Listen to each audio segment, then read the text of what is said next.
여러분 안녕하십니까? 헬로티비 뉴스입니다. 에이펙 정상회의 유치를 위한 단체장들의 PT가 이어졌습니다. 유정복 인천시장 역시 PT에 참여해 인천 유치의 당위성을 설명했는데요. 유치 가능성이 있을지 귀추가 주목됩니다. 송효찬 기자의 보도입니다.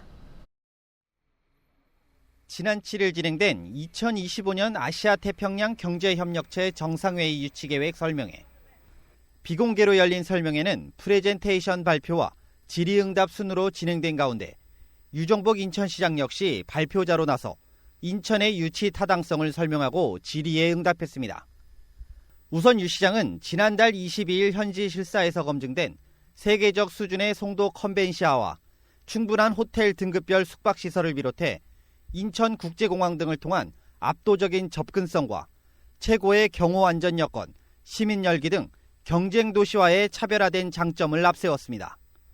또 에이펙이 추구하는 3대 목표인 무역 투자와 혁신 디지털 경제, 포용적 지속 가능한 성장을 모두 실현할 수 있는 최적의 도시가 인천이란 점도 역설했습니다. 특히 우리나라 무역 투자 최대 파트너인 에이펙 회원국들과 인천이 선도하는 바이오 반도체 등 신흥 핵심 기술 분야에서 전략적 협력 강화가 가능하고 이를 통해 국가와 지역 경제 활성화에 기여할 수 있다고 강조했습니다.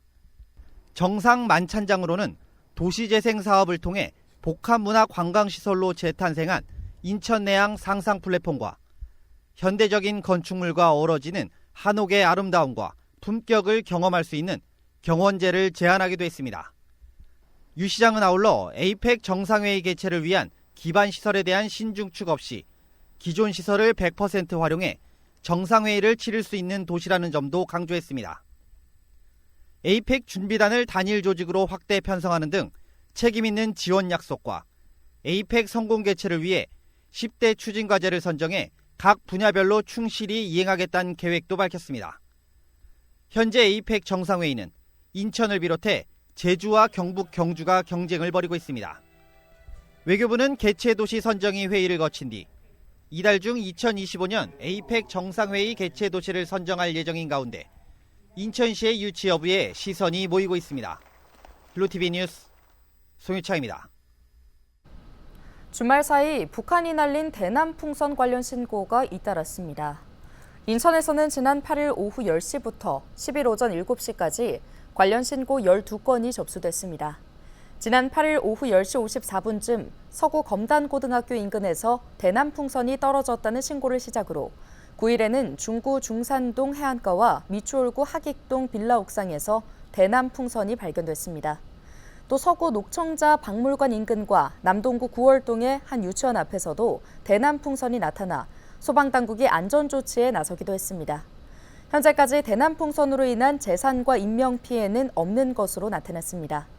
앞서 북한은 국내 탈북민 단체 등의 대북전단 배포를 이유로 지난달 28일과 29일, 이달 1일과 2일 등 두 차례에 걸쳐 1000여 개의 오물풍선을 살포했습니다. 경기도 김포시에서 청소년을 상대로 새벽까지 영업하던 클럽이 행정당국에 적발돼 영업 정지 처분을 받게 됐습니다. 김포시는 일반 음식점으로 등록된 구례동 A클럽에 영업정지 2개월 처분을 하기 위한 행정 절차를 진행 중인데요. 경찰과 지자체의 합동 단속 결과 A클럽은 중학교 2학년에서 고등학교 3학년까지의 청소년을 대상으로 새벽 3시까지 영업하며 손님이 업장 내에서 춤을 출 수 있도록 한 것으로 확인됐습니다. 식품위생법 시행규칙에 따르면 일반 음식점은 음향시설을 갖추고 손님이 춤을 출 수 있게 허용하면 안 됩니다. 한편 경찰은 해당 업소를 운영하던 20대 남성을 식품위생법 위반 혐의로 불구속 입건해 지난 7일 검찰에 송치했습니다. 10일 오전 4시 38분쯤 강화군 하전면 위쪽 지역인 양사면 야산의 5부 능선에서 불이 났습니다.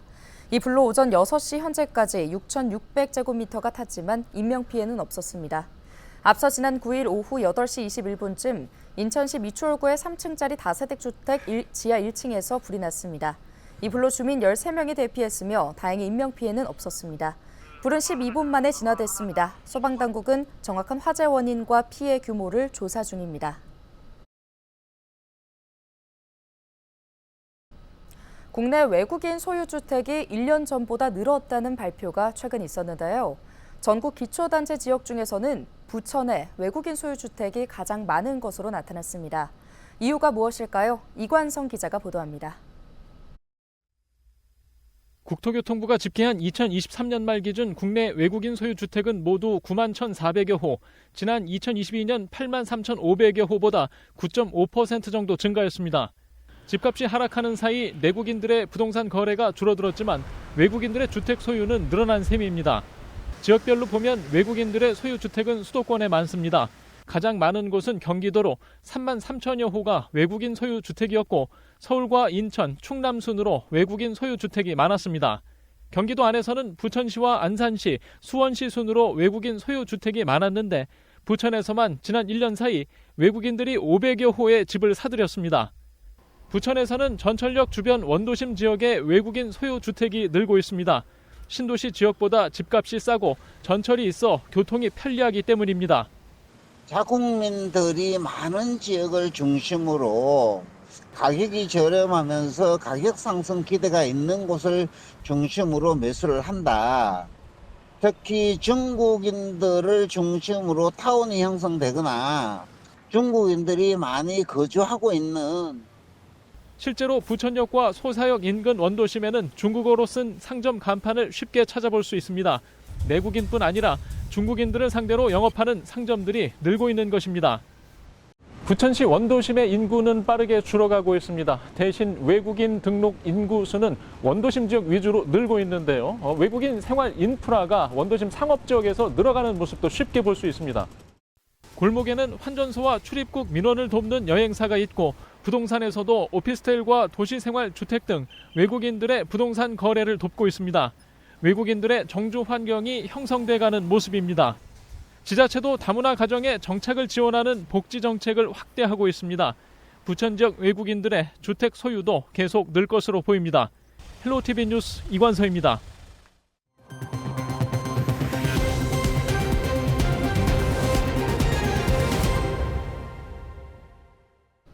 북한이 3, 4차 대남 오물풍선을 살포한 9일과 10일, 경기도에는 80건이 넘는 관련 신고가 잇따랐습니다. 10일 경기 북부경찰청과 경기 남부경찰청은 이날 오전 6시까지 북한의 3, 4차 대남풍선 살포와 관련해 도내 전역에서 신고된 건수는 83건이라고 밝혔습니다. 파주에서만 18건의 신고가 이어지는 등 고향 의정부 등에서만 총 28개의 풍선을 발견했습니다. 현재까지 대남풍선 관련 인명피해나 재산피해는 발생하지 않은 것으로 집계됐습니다. 서울시가 일부 부실 지역 주택조합을 대상으로 집중점검에 나섭니다. 서울시는 10일부터 한 달간 시가 지난해 실태조사에서 지적한 사항을 아직 시정하지 않았거나 내부 갈등으로 민원이 다수 발생한 조합 등 부실 지역 주택조합 총 7곳에 대한 이행 실태 점검에 들어간다고 밝혔는데요. 시는 조합 모집 광고 홍보와 용역 계약 체결, 조합원 자격 조합 규약, 업무 대행 자격과 업무 범위 등 적정성을 종합적으로 점검 조사할 계획입니다.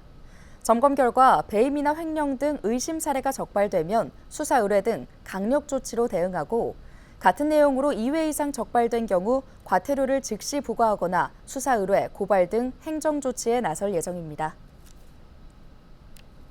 경기도의회 소속 공무원 10명 중 9명 이상이 의장 인사권 침해 논란을 낳은 인사규칙 개정안에 반대하는 것으로 나타났습니다.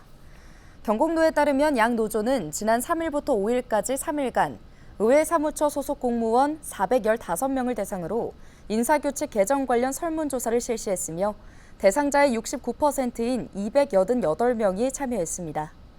이번 설문은 양호식 도의원이 지난 2월 대표 발의한 경기도의회 인사규칙 개정안에 대한 직원들의 의견을 확인하기 위해 진행됐습니다. 조사 결과에 따르면 인사위원회에 각 교섭단체 대표위원이 추천하는 3명 이내 의원을 임명 또는 위촉할 수 있도록 하는 인사규칙 개정안에 대한 의견에 대해 응답자의 95.1%가 반대한다라고 답했고 찬성 의견은 4.9%인 것으로 조사됐습니다. 경기소방재난본부가 화재 초기 신고자가 거주자가 아닌 이웃 주민 등 비거주자일 경우 사망률이 3.4배 높은 것으로 나타났다고 밝혔습니다. 경기소방재난본부는 지난 2022년 1월부터 2024년 2월까지 발생한 도내 화재 사건 954건의 특성과 유형을 분석했는데요. 그 결과 최초 119 신고자는 거주자가 356명으로 전체의 42%를, 이웃 주민 등 비거주자는 506명으로 58%를 차지했습니다. 특히 비거주자 신고의 경우 사망자는 98명으로 거주자 직접 신고 화재 사망자 29명보다 3.4배 높았는데요.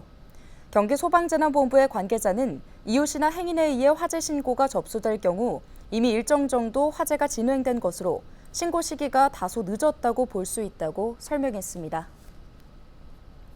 경기도가 체납 지방세를 징수하기 위해 31개 시군에서 압류한 부동산을 일괄 공매한다고 10일 밝혔습니다. 도는 500만 원 이상 고액 체납자의 부동산 중 공매 실익 분석을 통해 약 1,600건의 공매 대상을 선정했는데요. 체납 세금은 약 167억 원입니다. 도는 공매 실시에 앞서 사전 예고 통지를 거쳐 자진 납부를 유도할 방침인데요. 사전 예고서 통지 후에도 체납액을 납부하지 않으면 한국자산관리공사에 매각을 의뢰할 계획입니다.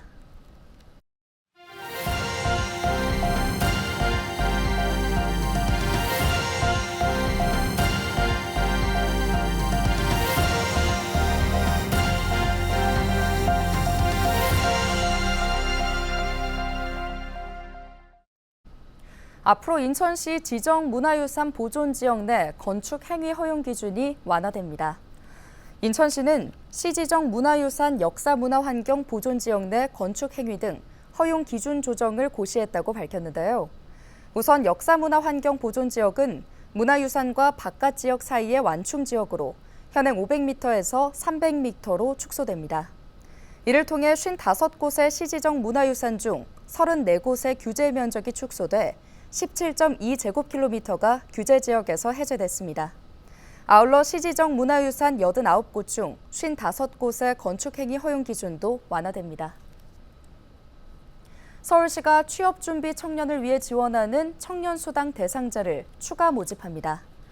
모집 대상은 서울에 주소를 둔 만 19세 이상 34세 이하 근로청년이며 저소득 청년을 우선적으로 선정하는데요. 선정된 청년에게는 매월 50만 원씩 최대 6개월간 300만 원의 수당이 지급됩니다. 모집 기간은 오는 11일부터 12일까지며 서울시 청년정책 종합플랫폼 청년 몽땅 정보통 누리집에서 신청하면 됩니다. 경기도는 지난해 기회소득의 문을 연 예술인 장애인 기회소득을 올해도 추진합니다. 우선 예술인 기회소득은 도에 거주하는 예술활동 증명 유효자 중 개인소득이 중위소득 120% 수준 이하인 예술인에게 연 150만 원을 2회에 걸쳐 지급하는데요. 지난해에는 약 7천 명에게 지급됐습니다. 장애인 기회소득은 정도가 심한 장애인에게 월 5만 원을 지급하는 내용으로 지난 1월 29일부터 참여자를 모집해 운동 목표 등을 수립한 약 6천 명에게 1차 지급을 완료했습니다. 경기도가 오는 7월까지 위기정보 데이터로 선별한 위기노인 2,000명에 대한 조사를 추진합니다. 도는 데이터를 통해 선별한 위기가구가 실제 위기에 처했는지 확인하고 필요할 경우 지원에 나설 계획인데요. 도는 선별된 2,000명을 대상으로 전화 또는 방문을 통해 상황을 확인할 예정입니다. 도 관계자는 위기 이후 발견 시 지역 읍면동 행정복지센터로 연락해 줄 것을 도민들에게 당부했습니다. 이달부터 인천 지역 10개 군구 전역에서 급히 돌봄 서비스가 필요한 누구나 긴급 돌봄 서비스를 이용할 수 있게 됐습니다. 인천시는 보건복지부의 긴급 돌봄 공모 사업에 선정됐다고 밝혔는데요. 긴급 돌봄 서비스는 소득 수준에 관계없이 질병이나 부상, 갑작스러운 주 돌봄자의 부재로 혼자 일상생활을 수행하기 어렵게 되거나 노인 장기 요양 등의 서비스 신청 후 대상자 결정까지 돌봄 공백이 발생한 경우 이용할 수 있습니다. 주민등록상 주소지의 행정복지센터나 인천사회서비스원에 서비스를 신청하면 신속하게 이용 자격 확인한 이후 최대 30일의 방문 돌봄과 가사 이동 지원 서비스를 이용할 수 있습니다. 오늘 준비한 소식은 여기까지입니다. 함께해 주신 여러분 고맙습니다.